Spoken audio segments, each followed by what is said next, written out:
DA সংক্রান্ত বিষয় নিয়ে সর্বশেষ যে আপডেট তার ব্যাখ্যা আপনি করেছেন।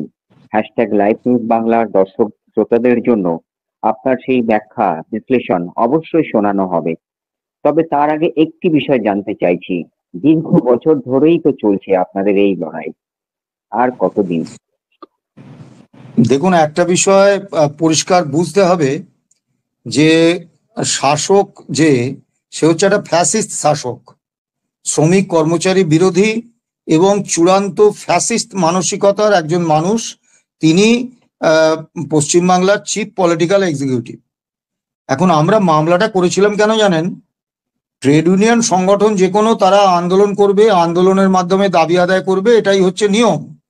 কিন্তু আমরা মামলা করেছিলাম তার কারণ 2016 সালে এই সরকার ক্ষমতা এলো 2011, তারপর থেকেই কর্মচারী আন্দোলন দমনে এমন ভয়ঙ্কর সব পন্থা নিতে শুরু করলো যে সমস্ত জায়গায় একটা আতঙ্কের বাতাবরণ তৈরি হলো। 2012 সালের 10ই জানুয়ারি পুলিশ কর্মীদের ইউনিয়ন করার অধিকারটা কেড়ে নিল। যে অধিকারটা পুলিশ কর্মচারীরা পেয়েছিলেন 1923 সালে, যখন ব্রিটিশ সরকার শাসন করছে দেশ। অর্থাৎ আমরা বুঝলাম যে কর্মচারীদের অধিকারের প্রশ্নে এই সরকারটা ব্রিটিশ সরকারের থেকেও খারাপ। এবং তারপর বিভিন্ন দপ্তর থেকে একে একে ইউনিয়ন করার অধিকার কেড়ে নেওয়া হলো। এতদিন পর্যন্ত লড়াই সংগ্রামের মধ্য দিয়ে আমরা যে অধিকারগুলো অর্জন করেছিলাম সেগুলো সব কেড়ে নেওয়া হলো। এবং শুধু তাই নয়, কর্মচারীদের ভয় দেখাতে খোদ সিএমও আমার এবং আমাদের সংগঠনের সাধারণ সম্পাদক মলয় মুখোপাধ্যায়ের বিরুদ্ধে একেবারে অসত্য অভিযোগে 3 জন মহিলা অফিসারের শ্লীলতাহানি সহ কুৎসিত বিভিন্ন অসত্য অভিযোগে জামিন অযোগ্য ধারায় তারা মামলা করলেন। তা সরকার কর্মচারী নেতৃত্বের বিরুদ্ধে মামলা করছে, এই রকম কোনো ঘটনার কথা আমার দীর্ঘ ট্রেড ইউনিয়ন জীবনে আমি দেখিনি।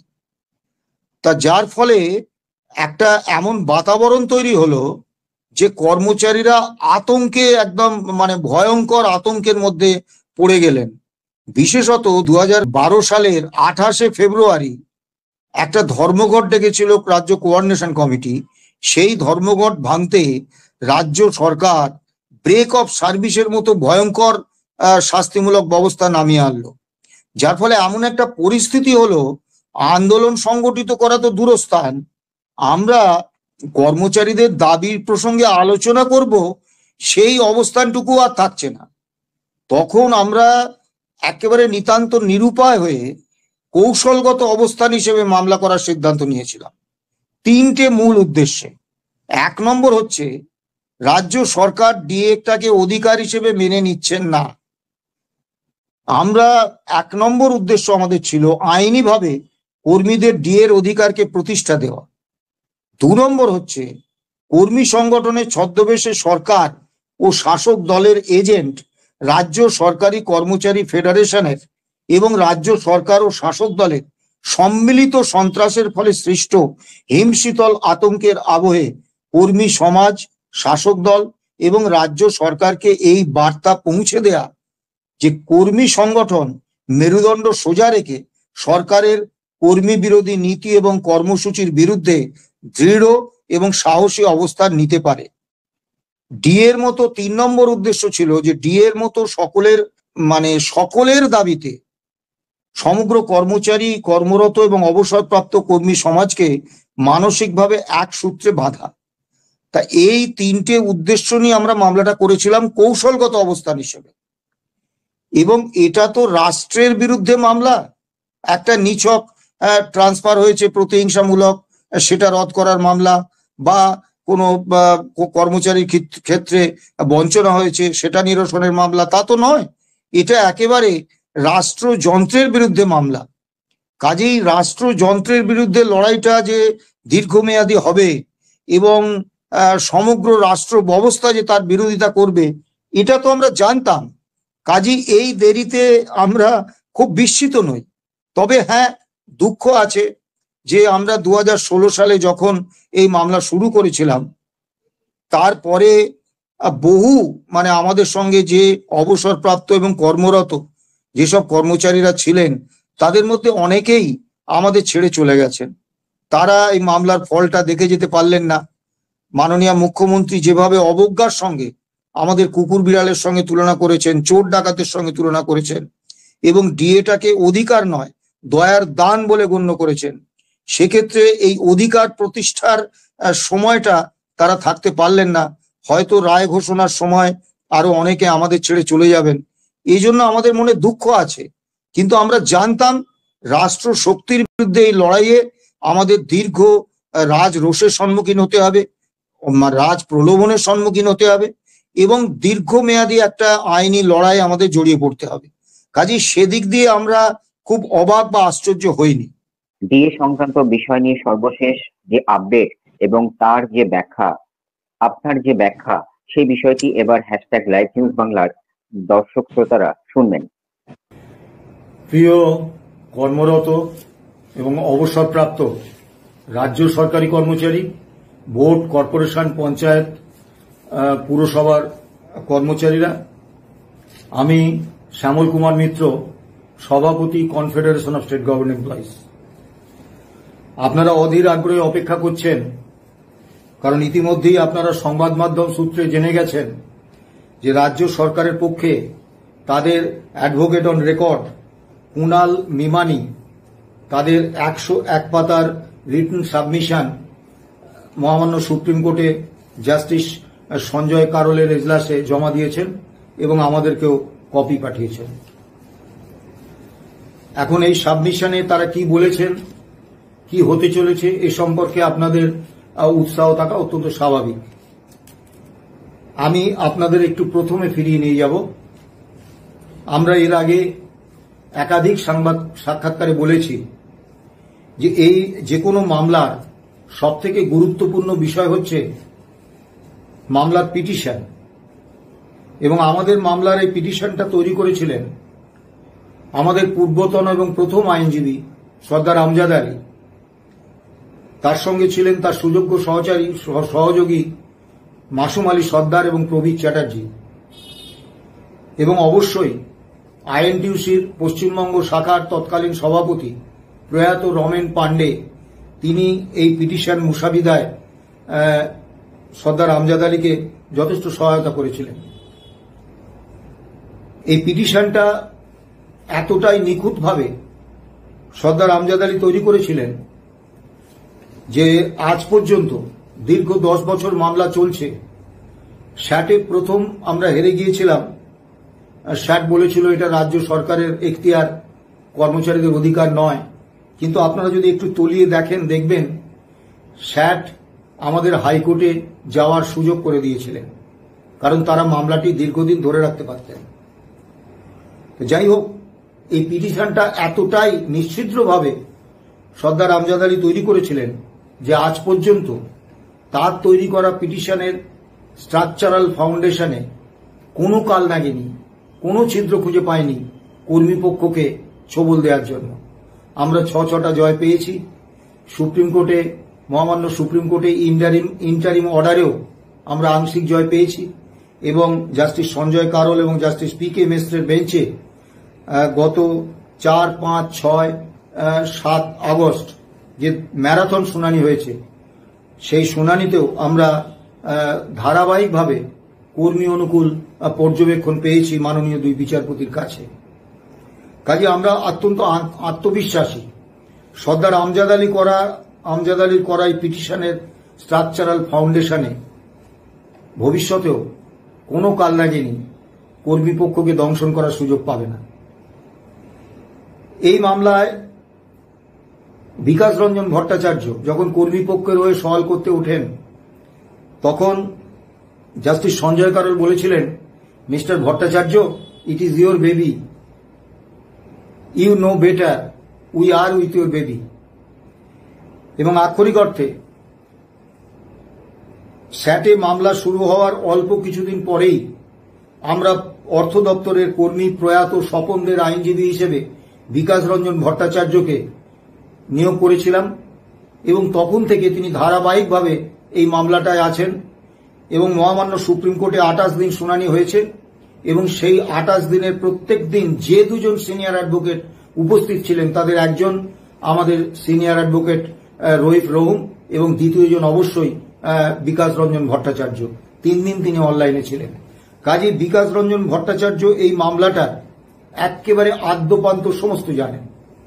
এবারে আমি আসি যে জাস্টিস পি.কে. মিশ্র এবং জাস্টিস সঞ্জয় কারোল 8ই সেপ্টেম্বর 2025 কি নির্দেশ দিয়েছিলেন। নির্দেশের 4 নম্বর প্যারাটা আমি পড়ব। Let the petitioners file their fresh written submissions comprehensive in nature dealing with all aspects argued before us within a period of 2 weeks। অর্থাৎ সরকার পক্ষকে মহামান্য সুপ্রিম কোর্ট নির্দেশ দিয়েছিলেন যে 2 সপ্তাহের মধ্যে মাননীয় বিচারপতিদের সামনে সরকারের আইনজীবীরা এতদিন যা যা বলেছেন সেইগুলো নিয়ে একটা কম্প্রিহেন্সিভ ইন নেচার একটা রিটেন সাবমিশন জমা দিতে। এবং তারপরে বলা ছিল, অর্থাৎ অতিরিক্ত কিছু বলা যাবে না, যেগুলো এতদিন তারা মাননীয় আইনজীবীদের কাছে বলেছেন সেগুলোই বলতে হবে। তারপরে বলেছেন respondents shall comprehensively respond to the same within a period of 1 week।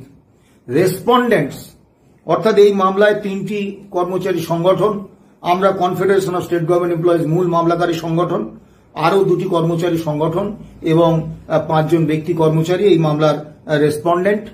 এই রেসপন্ডেন্টেরই কিন্তু রিটেন সাবমিশন পেশ করার কথা বলা হয়েছে। রেসপন্ডেন্ট নন অথচ মামলায় সওয়াল করার সুযোগ পেয়েছেন এরকম কাউকে কিন্তু এই নির্দেশে রিটেন সাবমিশন দেওয়ার কথা বলা হয়নি।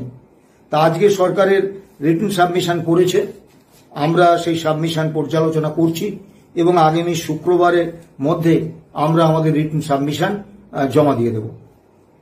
এখন এই রিটেন সাবমিশন 101 পাতার প্রথম চ্যাপ্টার 1 7 থেকে 11 নম্বর পাতায় আছে।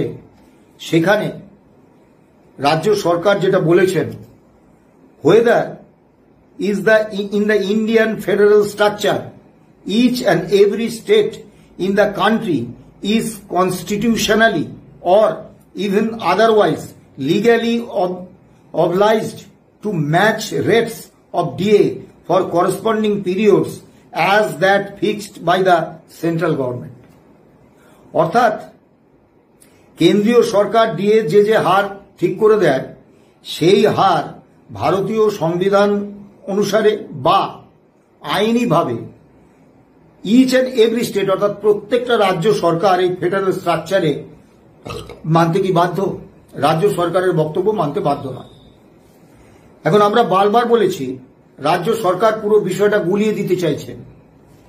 আমরা কখনো আমাদের পিটিশনে বা আমাদের পরবর্তীকালের এই দীর্ঘ 10 বছরে আমরা যে সাবমিশন রেখেছি তাতে কখনো আমরা সেন্ট্রাল রেটে অর্থাৎ কেন্দ্রীয় সরকার যেভাবে দিচ্ছেন সেইভাবে দেওয়ার আবেদন আমরা কোথাও করিনি। কাজেই এই প্রশ্নটা সম্পূর্ণ অবান্তর। আমরা বলেছি এই রাজ্য সরকার তার কর্মচারীদের দিয়ে দেওয়ার জন্য 5ম রাজ্য বেতন কমিশনের সুপারিশ মেনে রোপা 2009-এ যে কনস্টিটিউশনাল কমিটমেন্ট করেছেন সেইটুকু রাজ্য সরকারকে মানতে হবে। রাজ্য সরকার একটা কন্টিনিউইং বডি। পূর্বতন বামফ্রন্ট যখন শাসক ছিলেন তাদের আমলের এই সিদ্ধান্ত বলে পরে শাসক পরিবর্তন হয়ে তৃণমূল কংগ্রেস হয়েছে, তারা মানবেন না, এটা সাংবিধানিকভাবে হয় না। আমরা একটু 5ম রাজ্য বেতন কমিশনে কি বলা হয়েছিল এবং তার এগেনস্টে আমাদের রোপা 2009-এ কি আছে আমরা একটু বলবো। 5th পে কমিশনে 10 নম্বর অনুচ্ছেদে 2 নম্বর প্যারায় বলা ছিল, now we first deal with the DA due to unabated pressure of inflation in the economy. The real value of salary periodically fixed by the pay commission gets continuously eroded with the passage of time. Thus arises the need for payment of DA so as to protect this loss। অর্থাৎ প্রতিদিন জিনিসপত্রের দাম বাড়ছে, মুদ্রাস্ফীতি বাড়ছে এবং তার ফলে কর্মচারীদের বেতন ইরোডেড হচ্ছে, অবক্ষয় হচ্ছে, কমে যাচ্ছে এবং সেইটাকে প্রোটেক্ট করার জন্য, রক্ষা করার জন্য ডিএর এই প্রস্তাবটা আসছে এবং তারা all India consumer price index মেনে বছরে দুবার দিয়ে দেওয়ার সুপারিশ করেছিলেন। এখন এই all India consumer price index কিন্তু কোনো কেন্দ্র বা রাজ্য সরকার তৈরি করেন না। এটা হচ্ছে সিমলায় লেবার ব্যুরো, তারা 28টি রাজ্য এবং 7টা কেন্দ্রশাসিত অঞ্চল থেকে তাদের নির্দিষ্ট কিছু শহর এবং গ্রামে নির্দিষ্ট কিছু পণ্যমূল্য কত তার তালিকা সরকারিভাবে নেন এবং তার গড় করে একটা তালিকা, একটা all India consumer price index তৈরি করেন।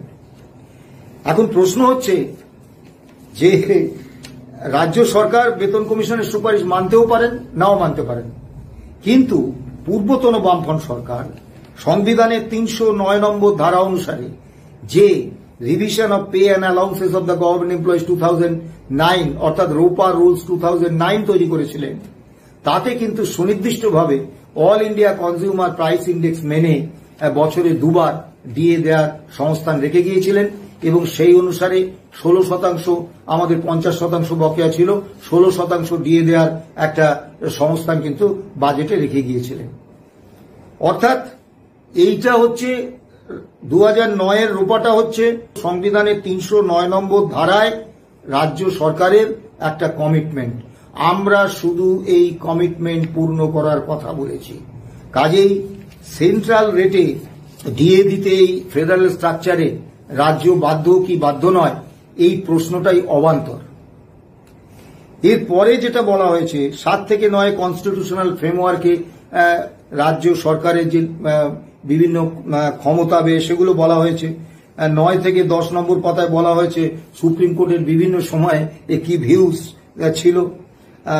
আমি এইসব বিষয়ে বিস্তারিত যাচ্ছি না, আমি 10 এবং 11 নম্বর পাতায় যেটা বলা হয়েছে সেটা একটু বলছি। Neither learned tribunal not the Honorable High Court directed to apply the same formula as applied by the central government. আবারও সেই এক বিভ্রান্তি সৃষ্টির চেষ্টা। আমরা তো সেন্ট্রাল গভর্নমেন্টের সঙ্গে একই ফর্মুলা রাজ্যে অ্যাপ্লাই করার দাবি তো করিনি, তাহলে স্যাট বা হাইকোর্ট কেন বলবেন যে সেন্ট্রাল গভর্নমেন্টের তোমরা মেনে দিয়ে দাও? স্যাট বা হাইকোর্টের মাননীয় বিচারপতিরা তো মানসিকভাবে উন্মাদ ছিলেন না, তারা তো সুস্থ মস্তিষ্কের মানুষ। আমরা চেয়েছিলাম রোপা 2009-এ যে all India consumer price index মেনে বছরে দুবার দিয়ে দেওয়ার কথা বলা আছে সেইটুকু শুধু আমাদের দিন। আমরা যা চাইনি সেটা স্যাট বা হাইকোর্ট দিতে যাবেন কেন? কাজে খুব স্বাভাবিকভাবে এই কথাটা বলে তারা মানে কি বলবো, সেই একই চর্বিত চর্বণ। স্যাট এবং হাইকোর্ট কি বলেছে তারা তাদের বোঝা উচিত ছিল। তারা অত্যন্ত সুনির্দিষ্টভাবে বলেছেন যে রোপা 2009 যেহেতু সংবিধানের 309 নম্বর ধারা অনুসারে তৈরি, এটা একটা কনস্টিটিউশনাল কমিটমেন্ট, এইটাকে অস্বীকার করা যায় না, এইটাকে মেনে অল ইন্ডিয়া কনজিউমার প্রাইস ইন্ডেক্সকে সূচক ধরে দিয়ে দিতে হবে, এইটা তাদের বক্তব্য। তারপরে 11 থেকে 13 নম্বর পাতায় চ্যাপ্টার 2, সেখানে ওই বলেছেন pan India issues 50% of the states do not follow the central government rates. এই কথা কপিল সিব্বালজি বারবার বলেছেন যে এর একটা প্যান ইন্ডিয়া, এটা একটা প্যান ইন্ডিয়া ইস্যু, এর একটা প্যান ইন্ডিয়া এফেক্ট আছে, অন্যান্য সমস্ত রাজ্য সরকারগুলোকে এই মামলায় যুক্ত করা হোক। অর্থাৎ 28টি রাজ্য সরকারকে এই মামলায় যুক্ত করার একটা ইচ্ছা প্রকাশ করেছিলেন মাননীয় কপিল সিব্বাল এবং মহামান্য আদালত সেটি খারিজ করে দিয়েছেন। এবং আমাদের আইনজীবী বিকাশ রঞ্জন ভট্টাচার্য অত্যন্ত স্পষ্টভাবে বলেছেন যে অন্য কোন রাজ্য কি করছে আমাদের দেখার দরকার নেই। আমাদের রাজ্য সরকার রোপা 2009-এ যে সংস্থান রেখে গেছেন সংবিধানের 309 নম্বর ধারায়, আমাদের সেইটুকু দিন, অন্য রাজ্যের ব্যাপার আমার দরকার নেই। আমরা তো কর্ণাটকের কর্মচারী নয়, আমরা তো উত্তরপ্রদেশের কর্মচারী নয়, আমরা তো ঝাড়খণ্ডের কর্মচারী নয়, আমরা পশ্চিম বাংলার রাজ্য সরকারের কর্মচারী। কাজেই পশ্চিম বাংলায় রাজ্য সরকার যে রুলস করেছেন সেই রুলস অনুসারে আমরা ডিএটা পেতে চাই। কাজেই এই প্যান ইন্ডিয়া ইস্যু, এটা আগেই মাননীয় বিচারপতিরা তাদের বক্তব্য জানিয়ে দিয়েছেন, এ নিয়ে আর দীর্ঘ বলার অবকাশ নেই। আবার ওই 11 থেকে 13 নম্বর পাতায় আবার একই কথা, direct impact of states with similar ROPA rules but different DA rates factual matrix ইত্যাদি ইত্যাদি ইত্যাদি। আর বিশেষ কিছু বলার নেই, একই কথা যেগুলো তার আগে বারবার বলেছেন। অর্থাৎ রাজ্য সরকার তার রিটেন সাবমিশনেও যেটা বলতে চাইছেন বা যেটা বলছেন, যে রাজ্য সরকার তার নিজস্ব নিয়ম অনুসারে দিয়ে দেবে। আমরাও সেটাই বলছি, আমরাও বলছি রাজ্য সরকার তার নির্দিষ্ট নিয়ম মেনে দিয়ে দেবে। এখন এই নিয়মটা রোপা 2009-এ রাজ্য সরকারই ঠিক করে দিয়েছে, যে all India consumer price index. এবার প্রশ্ন হলো যে all India consumer price index মানতে রাজ্য কি বাধ্য? মাননীয় বিচারপতিরা রাজ্য সরকারের আইনজীবীদের একাধিকবার প্রশ্ন করেছেন যে আপনারা all India consumer price index মানবেন না, ভালো, তাহলে আপনারা কিসের ভিত্তিতে ডিএটা দেবেন? তারা কিন্তু কোনো নির্দিষ্ট পলিসি বা নির্দিষ্ট অর্ডার দেখাতে পারেননি। তা মাননীয় কপিল সিব্বাল বলেছিলেন তাদের সূচক বা তাদের দেয়ার পলিসি হচ্ছে কস্ট অফ লিভিং, সেই কারণে দিল্লিতে এবং চেন্নাইয়ে তারা সেন্ট্রাল রেটে এবং তামিলনাড়ুর রেটে ডিএ, হাউস রেন্ট অ্যালাউন্স ইত্যাদি দেন। এখন সেখানেও একটা অত্যন্ত মৌলিক প্রশ্ন, যে কস্ট অফ লিভিং যদি রাজ্য সরকারের ডিএ দেওয়ার সূচক হয়, তাহলে ধরুন এতে আমাদের পুরুলিয়া, জলপাইগুড়ি, বাঁকুড়া, উত্তর দিনাজপুর, দক্ষিণ দিনাজপুর, জলপাইগুড়ি, সুন্দরবন আর কলকাতা, শ্রীরামপুর, এই সব জায়গায় তো কস্ট অফ লিভিং এক নয়। তাহলে কস্ট অফ লিভিং যদি রাজ্য সরকারের ডিএ দেওয়ার কোনো সিস্টেম বা পলিসি হতো, তাহলে তো এই সমস্ত জায়গায় আলাদা আলাদা ডিএ দিতেন। কাজে আমরা অত্যন্ত সুনির্দিষ্টভাবে বলছি যে আমরা রিটেন সাবমিশন দেখে নিয়েছি, রিটেন সাবমিশন আমাদের আইনজীবীরা পড়ছেন, আমরা রিটেন সাবমিশনের পুরোটা দেখেছি, আরো বিস্তারিত আলোচনা করব। নতুন কিছু আমরা খুঁজে পাইনি, রাজ্য সরকার এতদিন ধরে যা বলে এসছেন সেটাই বলেছেন। কাজেই আমরা এই নিয়ে দুশ্চিন্তা করার মতো কোনো জায়গা আমরা খুঁজে পাচ্ছি না। আমরা শুধু কয়েকটা কথা বলবো, যে একটা রাজ্য সরকার কতটা নির্লজ্জ হতে পারে, কতটা নির্মম হতে পারে, তার উদাহরণ এই মমতা ব্যানার্জির নেতৃত্বাধীন রাজ্য সরকার। জুন 2011 থেকে জুলাই 2024 পর্যন্ত রাজ্য সরকার কর্মচারী এবং পেনশনারদের ডিএ এবং ডিয়ারনেস রিলিফ না দিয়ে 2,19,107.25 কোটি টাকা সাশ্রয় করেছেন এবং বলছেন যে এই টাকাটা তারা রাজ্যের উন্নয়নে ব্যয় করছেন। আচ্ছা, রাজ্য কর্মীদের ডিএর টাকা, ডিয়ারনেস রিলিফের টাকা, বেতন পেনশনের টাকা অন্য খাতে খরচ করা যায়? এই অধিকার রাজ্য সরকারকে কে দিয়েছে? আর যদি তাই করে থাকেন, তাহলে রাজ্য সরকার কেন বলছেন না, কেন মমতা বন্দ্যোপাধ্যায় এই রাজ্যের উন্নয়নের কৃতিত্ব নিচ্ছেন? তিনি বলুন যে রাজ্যের উন্নয়ন হচ্ছে রাজ্য কর্মীদের টাকায়, কৃতিত্বটা তাদেরই। তিনি তো বলছেন না। দ্বিতীয় বিষয় আসুন, ইন্টারিম অর্ডারে মহামান্য সুপ্রিম কোর্ট নির্দেশ দিয়েছিলেন যে জুলাই 2009 থেকে ডিসেম্বর 2019 পর্যন্ত বকেয়া ডিএর 25% দিয়ে দেয়, এবং রাজ্য সরকার কলকাতা হাইকোর্টে দাবি করেছিলেন যে এই বকেয়া ডিএ দিতে তাদের 23,000 কোটি টাকা লাগবে। সুপ্রিম কোর্টে ওইটা অনেকটা বেড়ে গেছে, মানে 1500 কিলোমিটার রাস্তা গেছে, তো ওই জন্য বেড়ে গেছে, বেড়ে গিয়ে ওটা 41,770 কোটি টাকা হয়েছে। এখন ধরুন রাজ্য সরকার বললেন তার 1/4 মানে হচ্ছে ওই 10,500 বা 10,700 কোটি টাকার মতো। যাই হোক, তা রাজ্য সরকার বললেন তাদের কাছে এই টাকা নেই এবং তাদের ধার করতে হবে, আরো ইত্যাদি ইত্যাদি। 2011-12 থেকে 21-22 অর্থবর্ষ পর্যন্ত বেতন এবং পেনশন খাতে রাজ্য সরকার যে বরাদ্দ করেছে, তার মধ্যে 65,262 কোটি টাকা রাজ্য সরকার খরচ করেন, রাজকোষে পড়ে আছে। আর অর্থ কমিশন, কেন্দ্রীয় অর্থ কমিশন এই ব্যাপারে এই খাতে রাজ্য সরকারকে যে টাকা দিয়েছিলেন, তার মধ্যে 9,000 কোটি টাকা রাজ্য সরকার খরচ করতে পারেননি, এটাও তাদের রাজকোষে পড়ে আছে। অর্থাৎ 34,262 কোটি টাকা রাজকোষে পড়ে আছে। তা এই টাকাটার জন্য রাজ্যকে ঋণও করতে হবে না বা অন্য কোনো বাজেট কাটছাট করতে হবে না।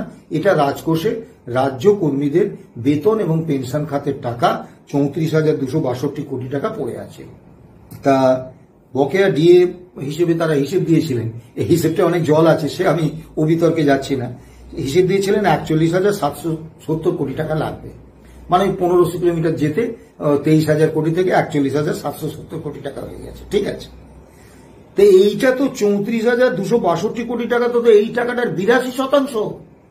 তাহলে 25% কেন? তারা তো 82% বকেয়া দিয়ে দেওয়ার মতো টাকা তাদের কাছে ছিল, তারা দেননি। এবং রাজ্য সরকার বিভিন্নভাবে মানে একটা লুটের রাজ্য চালাচ্ছে। রাজ্য কর্মীদের ডিএ দিচ্ছেন না, পেনশনারদের তাদের অবস্থা খুব খারাপ, তাদের কোনো ইনক্রিমেন্ট নেই। ডিএটা বাড়লে তবু তারা ডিয়ারনেস রিলিফটা পান, সংসার চালানো দুরস্ত, দুবেলা ডাল ভাত খাওয়া দুরস্ত, তারা ওষুধপত্রই কিনতে পারছেন না, খুব খারাপ অবস্থায় আছেন। তো সেই পেনশনারদেরও ডিয়ারনেস রিলিফটা দেব না।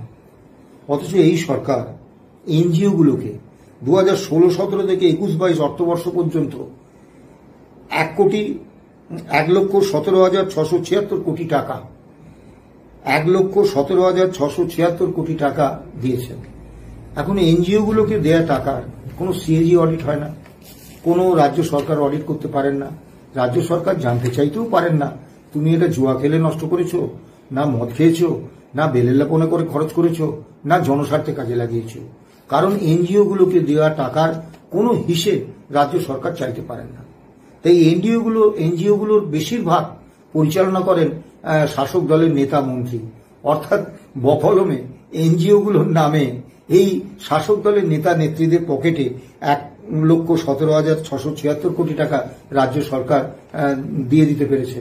আর রাজ্য কর্মীদের মানে ডিয়ারনেস রিলিফ দিতে রাজ্য সরকারের এত সংকোচ। আমরা একবারও বলি না যে সামাজিক খাতে রাজ্য সরকার বরাদ্দ করবেন না। সামাজিক খাতে রাজ্য সরকার এবারে 90,000 কোটি টাকার বেশি বরাদ্দ করেছে। কিন্তু একটা প্রশ্ন তো উঠবে, সামাজিক খাতে বরাদ্দ কেন হয়? সমস্ত রাজ্য সরকার, কেন্দ্র সরকার তারা তো সামাজিক খাতে বরাদ্দ করেন। সামাজিক খাতে বরাদ্দ হয় যারা গরিব প্রান্তিক মানুষ, যারা আর্থসামাজিক অবস্থানে পিছিয়ে আছেন, তাদের সমাজের মূল আর্থসামাজিক অবস্থানে তুলে আনার জন্য সরকার কিছু আর্থিক অনুদান, কিছু সুযোগ সুবিধে, কিছু প্রকল্প দেন, এটা তাদের জন্যে। এবং সারা ভারতবর্ষে বিভিন্ন রাজ্যে এবং কেন্দ্রে গরিব মানুষ বা সদ্য বিপিএল তালিকা থেকে একটু উপরে এসেছে নিম্নবিত্ত মানুষ, তাদেরকে দেওয়া হয়, যার জন্য নির্দিষ্ট আর্থিক মাপকাঠি আছে। পশ্চিম বাংলায় কিন্তু সমস্ত সামাজিক প্রকল্প, এই যে 90,000 কোটি টাকার বেশি বরাদ্দ, এই পুরো টাকাটা কিন্তু এরকম কোন আর্থসামাজিক অবস্থান দেখে, তাদের আর্থিক মাপকাঠি দেখে, তারা গরিব কি বড়লোক দেখে দেয়া হচ্ছে না, এটা দেয়া হচ্ছে সবাইকে। যার ফলে ধরুন এই 90,000 কোটি টাকা যদি শুধু গরিব মানুষদের দেওয়া হতো, রাজ্য সরকার কোনো বিপিএল তালিকা করেন না, কেন জানি না। কেন্দ্রীয় সরকারের তালিকা অনুসারে রাজ্যের 21.27% মানুষ বিপিএল অর্থাৎ দারিদ্র্যসীমার নিচে আছে। তা আমরা যদি ধরে নিই যে সদ্য দারিদ্র্যসীমা উপরে উঠেছেন এরকম মানুষের সংখ্যা মিলিয়ে 30% বা 35% মানুষ, তাদেরকে এই সামাজিক প্রকল্পের সুবিধাটুকু দিলে তারা সমাজের মূল আর্থসামাজিক অবস্থানে উঠে আসবেন, তাহলে তো খুব ভালো হতো। তাহলে এই 90,000 কোটি টাকা এই 30 বা 35% গরিব নিম্নবিত্ত বা সবে দারিদ্র্যসীমার উপরে উঠে এসছেন এরকম মানুষদের দিলে তাদের দেয়া টাকার পরিমাণটা অনেক বাড়তো এবং তারা খুব সহজেই একটা সমাজের মূল আর্থসামাজিক অবস্থানে তারা ফিরে আসতে পারতেন, তাদের উন্নয়ন ঘটত। এবং এটাই কিন্তু সামাজিক ন্যায়। কিন্তু রাজ্য সরকার এটা সবার মধ্যে বিলিয়ে দিচ্ছেন। কেন? ভোট ব্যাংক তৈরি করতে হবে শাসক দল অনুকূল। আপনি বলুন, স্বাস্থ্যসাথীর একটা 5 লক্ষ টাকার বীমা কেন রাজ্য সরকার সচ্ছল ধনী যাদের কোটি কোটি টাকা আয় তাদের জন্য ব্যয় করবেন? আমি এই বিষয়ে দীর্ঘ বলবো না। মেলা খেলা হরেক রকমের কাজে রাজ্য সরকার অর্থ ব্যয় করছেন। তার জন্য তাদের কোনো আর্থিক অসঙ্গতি নেই। শুধু কর্মচারীদের বেতন দেওয়ার বেলায়, কর্মচারীদের ডিয়ারনেস রিলিফ দেওয়ার বেলায়, কর্মচারীদের ডিয়ারনেস অ্যালাউন্স দেওয়ার বেলায় রাজ্য সরকারের যত আর্থিক সংকট, আমরা অত্যন্ত সুনির্দিষ্টভাবে বলছি, রাজ্য সরকারের কাছে আমরা কোনো দয়া দাক্ষিণ্য আমরা চাইনি। আমরা এই মামলাটা করেছি একদম অত্যন্ত সুনির্দিষ্ট তিনটে লক্ষ্যে। একটা হচ্ছে আইনিভাবে রাজ্য কর্মীদের ডিএর অধিকারকে প্রতিষ্ঠা দেয়া, সেই অধিকার প্রতিষ্ঠা হবেই, এ ব্যাপারে আমরা চূড়ান্ত আশাবাদী। 2 নম্বর হচ্ছে কর্মী সংগঠনের ছদ্মবেশে সরকার ও শাসক দলের এজেন্ট রাজ্য সরকারি কর্মচারী ফেডারেশনের এবং রাজ্য সরকার ও শাসক দলের সম্মিলিত সন্ত্রাসের ফলে সৃষ্ট হিমশীতল আতঙ্কের আবহে কর্মী সমাজ, শাসক দল ও রাজ্য সরকারকে এই বার্তা পৌঁছে দেয়া যে কর্মী সংগঠন মেরুদণ্ড সোজা রেখে সরকারের কর্মী বিরোধী নীতি এবং কর্মসূচির বিরুদ্ধে দৃঢ় ও সাহসী অবস্থান নিতে পারে। 3 নম্বর হচ্ছে ডিএর মতো সকলের গ্রহণযোগ্য দাবিতে সমগ্র কর্মরত এবং অবসরপ্রাপ্ত কর্মচারীদের মানসিকভাবে এক সূত্রে বাঁধা। এই লক্ষ্যগুলো আমরা পূরণ করতে পেরেছি এবং মহামান্য কলকাতা হাইকোর্টের মাননীয় 2টি বেঞ্চের চাপে আমরা অন্তত 40% ডিএ পূর্বতন পুরনো বেতনক্রমের উপর পেয়েছি। জাস্টিস নিশিতা মাত্রে এবং জাস্টিস তপব্রতী চক্রবর্তী বেঞ্চের চাপে 15%, 1/1/2018 থেকে দেবাশিস করগুপ্ত এবং দেবাশিস শেখর ববি সরাফের বেঞ্চ থেকে অন্তত বেঞ্চের চাপে আরো অতিরিক্ত 25% ডিএ আমরা পেয়েছি 1/1/2019 থেকে, মোট 40%। 2022 সালে কলকাতা হাইকোর্টে এই মামলা বর্ষসেরা মামলা হিসেবে বিবেচিত হয়েছে। আমরা ইন্টারিম অর্ডারেও আমাদের এই মানে যে চাহিদা আমাদের আমরা যা চেয়েছি সেটার সপক্ষে কিন্তু ইন্টারিম অর্ডার হয়েছে। কাজেই 6টা রায় হয়েছে। DA is a legally enforceable right হয়েছে 2018 সালে, DA is a legally enforceable fundamental right হয়েছে 2022 সালে। মনে রাখা দরকার যে যেটা আমরা বারবার বলি যে সুপ্রিম কোর্টে তারিখ পে তারিখ সংস্কৃতির আবহেও 2022 সালের 28 নভেম্বর মামলা শুরু হয়েছিল, কিন্তু তারপরেই জাস্টিস দীনেশ মাহেশ্বরীর বেঞ্চে একটা গুরুত্বপূর্ণ পর্যবেক্ষণ পেয়েছিলাম যে 2018 সালে রায় হয়েছে DA is a legally enforceable right of the employees. আজকে সেই মামলার বিরুদ্ধে কোনো চ্যালেঞ্জ মামলা আপনারা করেননি, রাজ্য সরকারকে বলেছিলেন। সেই রায়ের প্রেক্ষিতে কলকাতা হাইকোর্টে একই বেঞ্চে একাধিক রিভিউ পিটিশন করে সেই মামলাকে লিগ্যালিটি দিয়ে দিয়েছেন। আজকে এত বছর পরে কেন সেই রায়ের বিরুদ্ধে এসএলপি? অর্থাৎ DA is a legally enforceable right, এটা যে লিগ্যালিটি পেয়ে গেছে এটা কিন্তু মহামান্য সুপ্রিম কোর্ট বলেছেন। এবং আপনারা 14 এবং 15 তারিখে যে শুনানি হয়েছিল মে এবং 16ই মে যে ইন্টারিম অর্ডার, তাতে যদি আপনারা দেখেন তাহলে দেখবেন সুপ্রিম কোর্টের জোন অফ কনসিডারেশনে আছে যে 2022 সালের 20 মে যে রায় হয়েছিল DA is a legally enforceable fundamental right, সেই ফান্ডামেন্টাল রাইটটা রাজ্য কর্মীদের ক্ষেত্রে খাটে কি খাটে না। অর্থাৎ খুব বেশি হলে আমাদের এই ফান্ডামেন্টাল রাইট এই শব্দ যুগলের সঙ্গে আমাদের কম্প্রোমাইজ করতে হতে পারে, কিন্তু DA is a legally enforceable right of the employees এই রায় আমরা সুপ্রিম মান্যতা পেয়ে গেছি। কাজেই আমরা আপনাদের বলবো যে আপনারা দুশ্চিন্তা করবেন না। Confederation of state government employees and others versus state of West Bengal and others, অর্থাৎ ডিএ মামলায় শেষ হাসিটা রাজ্য কর্মীরাই হাসবেন। ভালো থাকবেন, সুস্থ থাকবেন।